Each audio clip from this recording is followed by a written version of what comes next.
Track 26. Good morning. How can I help you? I'm thinking of taking a year off university next year, and I'd like to travel around Europe. OK then. Do you have any idea where you'd like to go? Well, I was thinking of starting in France and then working my way up to Eastern Europe, possibly going as far as Slovakia. Well, there are a number of ways you can do this, and we have various options available. It really depends on your budget and how you'd like to travel. That's just the thing, really. I've just finished my second year at university, so obviously I'd like to do it in as cheap a way as possible. That's fine. Could you give me a rough idea of the price range you're looking at? Realistically speaking, I'm hoping to pay between about £700 and £900. I could stretch to £1,100, but that's really my limit. How long are you thinking of going for? About 10 months. To be honest, you'd be better off travelling for about 7 months, if that's your budget. OK, that's not too bad. So, how would you suggest I travel? Well, because of the time limit, I don't think walking is a viable option. Of course, in this day and age, the most convenient way to get around is by flying, particularly if you've got quite a bit you want to see in a short space of time. Saying that, I still think the best way to get around Europe is by train. As a student, you can also get a student rail card, which means cheaper fares. That sounds brilliant. How do I go about getting a rail card? Well, if you decide that's what you want to do, then we can organise that all for you. You'll need to fill in a form and provide us with 2 passport photos, and we'll do the rest. It costs about £36 plus about £10 administration costs. Great. That's really not expensive at all. And what about buses? I was just thinking if I decide to go to places which are a bit more remote.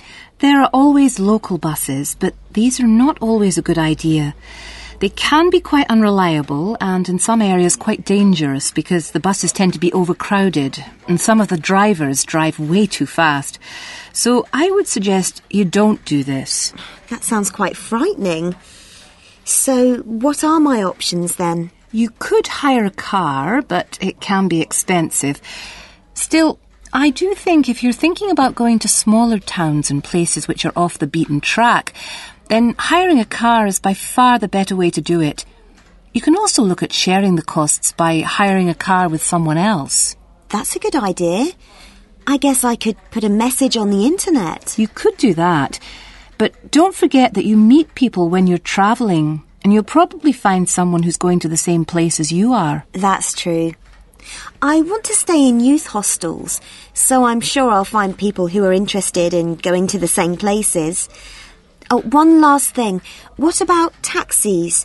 I was thinking about if I go out at night. I use taxis all the time here. But taxis abroad are a different story. In certain countries, they're no problem, but by and large, taxi fares are high. Oh. If you do go out at night, try walking home, but make sure you don't do this alone. Try and find people to go out with at night or come home at a reasonable time. But if you're staying in youth hostels, you should find plenty of young people to go out with at night. I'm sure I will. Track 27. Now, have you thought about how you'd like to travel to France? Not really, no. There are basically 3 ways. You can go by ferry, which leaves every day and night, or there's the hovercraft, which is more pricey, but will get you there quicker, and, of course, you could fly. Well, I don't think flying is an option for me, as it'll be too expensive. So I suppose I'll choose one of the other 2. It's a pity, really, as I don't fancy the idea of travelling by sea. Last time I did that, I got terribly seasick. Well, you're in luck then, as at the moment there's a special deal on flights to France. In fact, a plane ticket is now half the price of a ferry ticket, which is usually the cheapest option. That's great. I'll do that then. I much prefer flying anyway. I'll need to get some details off you then. Firstly, how will you be paying? cash, cheque or credit card. If you pay by cheque, you'll need a cheque guarantee card. I don't have my chequebook with me, so it'll have to be by credit card. Fine, that's no problem. If you could just sign over here, and then we'll have a look at flight times, and I can sort out a youth travel card for you. Fine. Oh, can I use your pen, please? No problem. Now, let's look at times. There is a flight leaving at 9 a.m. and one that leaves half an hour later, or you can choose a later flight at 11:30. No, I think 11:30 is too late, so I think I'd prefer the flight that leaves after 9. I'm not very good at getting up in the morning. No problem. Just give me a moment. Right, that's booked for you. Please remember that if you want to change this, you must give 24 hours notice or you will lose your place.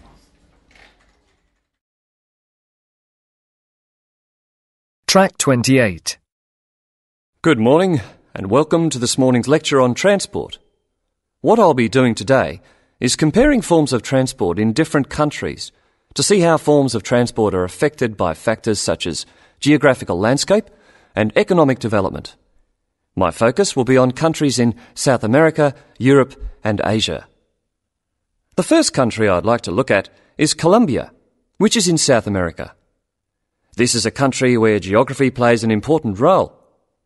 Due to the huge amount of mountains and forests in this country, travelling by air is crucial.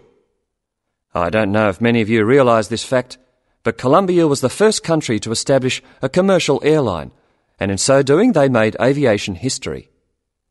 Today, there are more than 400 airports in Colombia for domestic flights, which highlights the point I made earlier that air travel is a vital means of transport in this country. Colombia also has a road network of about 48,000 kilometres, linking Colombia to Venezuela and Ecuador. Transport by road is important for trade as well as tourism. Apart from this, there is also a railway system, but it is in need of modernisation. The other means of transport is by steamers, with the Magdalena being the main waterway. Now let's turn to Colombia's neighbour, Venezuela.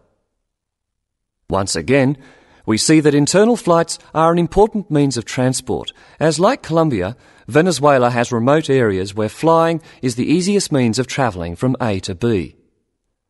Trains are not popular, and most of the railway lines are in the highlands, as this is where the iron ore mines are. Trains are an efficient means of transporting the iron ore from the mines to the factories. Thus we can see how transport and the economy are interrelated. Ships are also used extensively in this country, and there are many ports, the main seaports being Puerto Cabello and Guanta. Turning now to Europe.